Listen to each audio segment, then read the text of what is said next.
আপনারা যারা সামনে বসে আছেন, একটা কথা মনে রাখতে হবে, গত 15-16-17 বছরে আমরা পিতা মাতারা যদি আওয়াজ তুলতাম তাহলে আমাদের সন্তানদের গায়ে কোনো গুলি লাগতো না। আমরা পিতা মাতারা যদি দুর্নীতির বিরুদ্ধে আবার পুনর্বাসনের চেষ্টা করছে, আপনারা জাগ্রত হন। আমাদের স্বাধীনতা কোনোভাবেই যেন কেউ নস্যাৎ করতে না পারে। আজকে আমরা এই যে পরিবারগুলোর সামনে বসে আছে, তারা যা হারিয়েছে আমরা কোনোভাবেই তাদেরকে ফিরিয়ে দিতে পারবো না, কিন্তু আমরা তাদের কাছে শপথ করতে পারি তাদের সন্তানের মৃত্যুর বিনিময়ে বাংলাদেশ আমাদের হাতে এনে দিয়েছেন।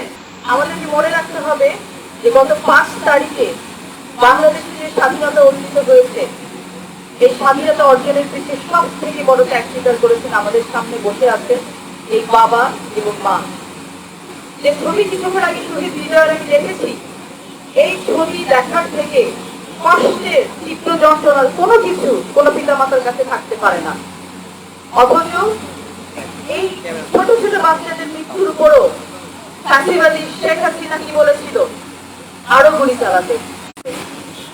আমরা যারা এখানে বসে আছি তার থেকে বেশি দায়িত্ব। ভারতীয় আধিপত্যবাদীদের সাথে কোনো আপোষ চলে না। তাদেরকে কোথাও রেখে বাংলাদেশকে সামনের দিকে এগিয়ে নিয়ে যাওয়া যাবে না। রাজনৈতিকভাবে এটা পরিষ্কার। তাই বলবো, আজকে নূর সহ আমাদের এই যে এবি পার্টির নেতা, সেও ভালো বলে, আরো অনেকে আছেন, এই আওয়ামী বিরোধী আন্দোলনে যে সমস্ত রাজনৈতিক দল ছিলেন, আল্লাহর রাস্তায় একত্র এই সরকারকে বলেন, এই ডিমোতালে চললে হবে না। এই ডিমোতালের সময় কতদিন সময় বলবেন সময় চলে যাবে, কিন্তু আসল কাজগুলো হবে না। তার মধ্যে ষড়যন্ত্র একের পর এক আছেই। আমাদের কর্নেল সাহেব বলেছেন আজকে পাহাড় কেন আজকে অস্থির। আমি বললো শুধু একা পাহাড় না, বাংলাদেশে কিন্তু এখন পর্যন্ত অস্থির। আপনারা বলেছেন আমাদের নিরাপত্তা নাই, কি কারণে নাই? সরকার তো আছে, নিরাপত্তা নাই কেন? স্বৈরাচারে তো খেদাইছি, তাহলে নিরাপত্তা নাই কেন? কারণ ওই যে স্বৈরাচারের প্রেতাত্মারাই দেশ চালাচ্ছে। সামনে মাত্র গুটি কয়েক উপদেষ্টা, আর ভিতরে মাল মশলা সব হলো স্বৈরাচার। কাজে এটা বুঝতে হবে, গায়ে কি লাগলো না লাগলো সেটা গায়ে তো লাগছেই। কাজে স্বৈরাচারকে উৎখাত করার জন্য এখনো সে আন্দোলন শেষ হয় নাই। সেটার জন্য সবাই ঐক্যবদ্ধ থাকতে হবে। অবশ্যই আমরা চাই এই সরকারকে আমরা যুক্তিযুক্ত সময় দিতে চাই, কিন্তু এই সরকারকেও ডিপেন্ড করতে হবে যাদের আন্দোলনে হাসিনা বিদায় হয়েছে। এই রাজপথে 15 থেকে 17 বছর আমরা রক্ত দিয়েছি, আমাদের ছেলেরা অন্ধ হয়েছে, পঙ্গু হয়েছে, গুম হয়েছে, এখন পর্যন্ত সেই সমস্ত মামলাগুলো উঠে নাই। কেন উঠে নাই? আজকে শুধু ওই 5 তারিখের 5ই আগস্টকে কেন্দ্র করে সেই মামলা হইলে হবে না। 5ই আগস্টে তো ওদের চেয়ে বেশি আমাদের নামে মামলা হয়েছে, হত্যা মামলা সহ হয়েছে। এর আগে যে সমস্ত মামলা, সেই সমস্ত মামলা এখনো কেন উদ্র হবে না? স্বৈরাচারের বিরুদ্ধে মিথ্যা মামলা স্বৈরাচার দিয়েছে, গায়েবী মামলা দিয়েছে।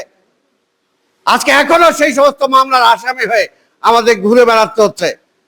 প্রত্যেকটারই সময় দরকার, তবে কোনটার জন্য কতটুকু সময় দরকার সেটাকে অবশ্যই আমাদেরকে হিসাব করে দেখতে হবে। আনন্দে বেহুশ হওয়ার কোনো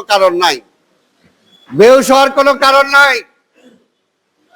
এর আগেও এরকম আমরা শেখ মুজিব বিতাড়িত হওয়ার পরে আবার প্রতি বিপ্লব হয়েছিল, তারপরে আবার বহু বছর পরে আবার শেখ হাসিনাকে ক্ষমতায় এনেছিলেন। 15 বছর ফ্যাসিবাদের মতো জোর জুলুম ভাবে ক্ষমতায় চাপিয়ে দিয়েছিল। আজকে বিতাড়িত হওয়ার পরে আবার যে ওই যে বলে আমি আসতেছি, কিসের উপরে ভর করে বলে? তার প্রেতাত্মা যারা এখনো বসে আছে ঝান্ডা তোলার জন্য, তাদের উপরে ভর করেই বলে।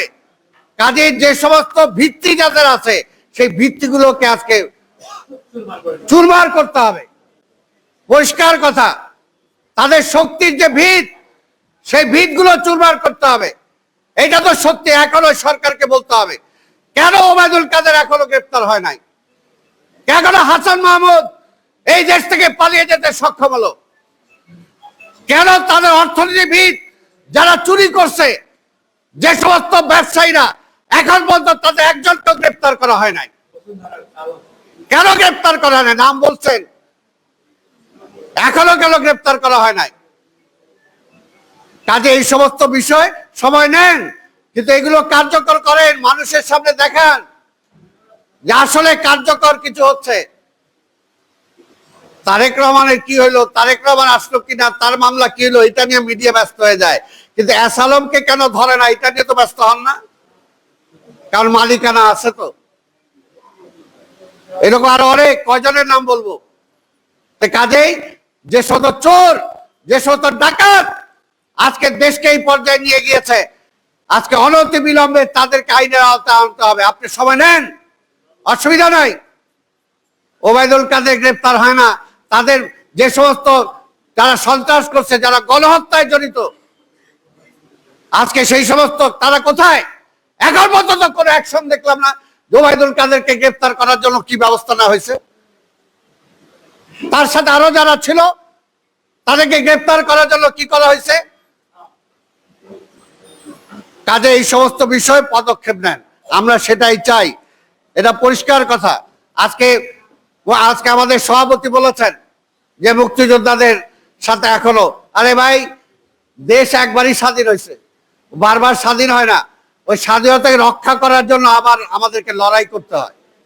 সেই লড়াই করছি, আমরা করছি লড়াই, কিন্তু সেই মুক্তিযোদ্ধাদের প্রাপ্য সম্মান এখন পর্যন্ত ফিরে আসে নাই, ফিরে আসে নাই।